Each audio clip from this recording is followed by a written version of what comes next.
দীর্ঘদিন ধরে বেহাল হয়ে পড়ে থাকা কাঁচা রাস্তার দুরবস্থায় অতিষ্ঠ হয়ে অবশেষে নিজেদের উদ্যোগে রাস্তা মেরামতের কাজে নেমেছেন গ্রামের বাসিন্দারা।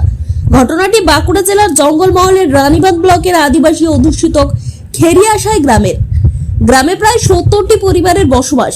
রাজাকাটা শিব মন্দির থেকে খেরিয়াশাই গ্রামে ঢোকার প্রায় 1 কিলোমিটার কাঁচা রাস্তা দীর্ঘদিন ধরে বেহাল অবস্থায় পড়ে রয়েছে। গত কয়েকদিনের টানা বৃষ্টিতে রাস্তার অবস্থা আরো খারাপ হয়ে যায়। কাদা ও বড় বড় গর্তে ভরা রাস্তা দিয়ে চলাচল কার্যত অসম্ভব হয়ে পড়ে।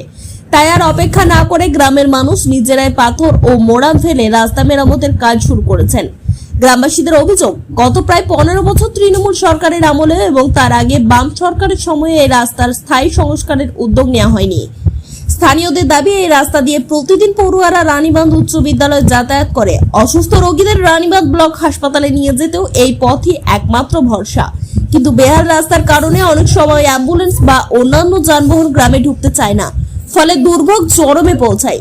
এদিকে তৃণমূলের রানীবাঁধ ব্লকের প্রাক্তন ব্লক সভাপতি তথা বাঁকুড়া জেলা পরিষদের কর্মাধ্যক্ষ চিত্তরঞ্জন মাহাতো জানিয়েছেন, রাস্তা পাকা করার জন্য প্রকল্প নেওয়া হয়েছিল এবং টেন্ডারের পর কাজও শুরু হয়। অন্যদিকে বিজেপি জেলা সম্পাদক দুঃখী মোদির অভিযোগ, তৃণমূল সরকারের আমলে কাটমানির কারণে ঠিকাদার কাজ সম্পূর্ণ করতে পারেননি। রানীবাঁধের বিধায়ক তথা আদিবাসী উন্নয়ন মন্ত্রী ক্ষুদিরাম টুডু জানিয়েছেন, দ্রুত বিডিওর সঙ্গে আলোচনা করে রাস্তার কাজ শুরু করার ব্যবস্থা নেওয়া হবে। আমাদের যাওয়া আসা অসুবিধা হচ্ছে, আমাদের গাড়িগুলো হচ্ছে, স্কুলগুলো বাচ্চাদের যাওয়া আসা অসুবিধা হচ্ছে, সেটার জন্য আমরা করছি। ঠিক আছে, আমাদের সরকার থেকে কোনো সুবিধা নেই, আমাদের নিজের থেকে করছি। ঠিক আছে, এটা যে আমরা কাজ করছি বেতন পাবো সেটার জন্য নয়। ঠিক আছে, আমাদের গাড়ি ছিল না, আলোচনা করে এটা নিজেরাই আমরা রাস্তাটা মেরামত করার জন্য সিদ্ধান্ত নিই। মেন রাস্তা এটাই আমাদের। এই রাস্তাটা না মেরামত করলে আমাদের কোনো রানীবাঁধ যাবার কিংবা দোকানদার যাবার কোনো আর বিকল্প রাস্তা নেই। মেন রাস্তা সিপিএম 35 বছর রাজত্ব করলো, এটা কতবার দরখাস্ত দিয়েছি, এটাও তা সত্ত্বেও হয় না।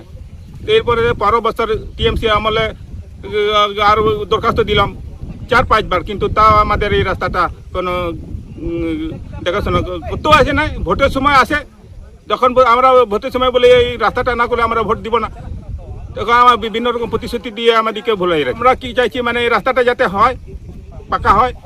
এমনি শ্রমদান করা হয় প্রতি বছর। আমাদের যাওয়া আসা এমনিতে হয়তো অ্যাম্বুলেন্স ঢুকে না, আমাদের মোটর সাইকেল বেরোয় না, বর্ষা পড়ে গেলে আমাদের খুবই বিপদে পড়তে হয়। আমরা এই রাজাকাটা খেরিয়াশাই পাড়াতে 65 ঘর সান্তাল মানে আদিবাসী পাড়া, তার জন্য কোনো ব্যবস্থা নেই, কোনো সরকার নেই। তাহলে কি করবেন, আমরা নিজেরাই শ্রমদান করি প্রতি বছর।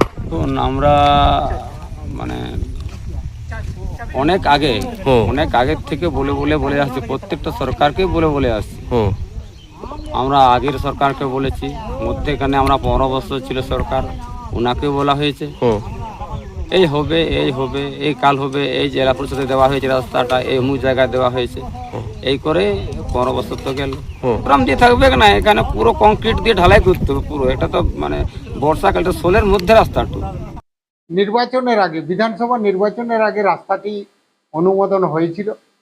প্রায় 3 লক্ষ টাকা এস্টিমেটেড কস্ট ধরা হয়েছিল, টেন্ডারও হয়েছিল, অর্ডারও নিয়েছিলেন এজেন্সি। অর্ডার নেওয়ার পর তৎকালীন রিপোর্ট অনুযায়ী যা জানা যাচ্ছে, বালির দাম ক্রমশ বৃদ্ধি হয়। সেই এজেন্সি স্বীকারোক্তি করেছেন গ্রাম পঞ্চায়েতের প্রধানের নিকট যে রাস্তাটি এইভাবে করা সম্ভব নয়।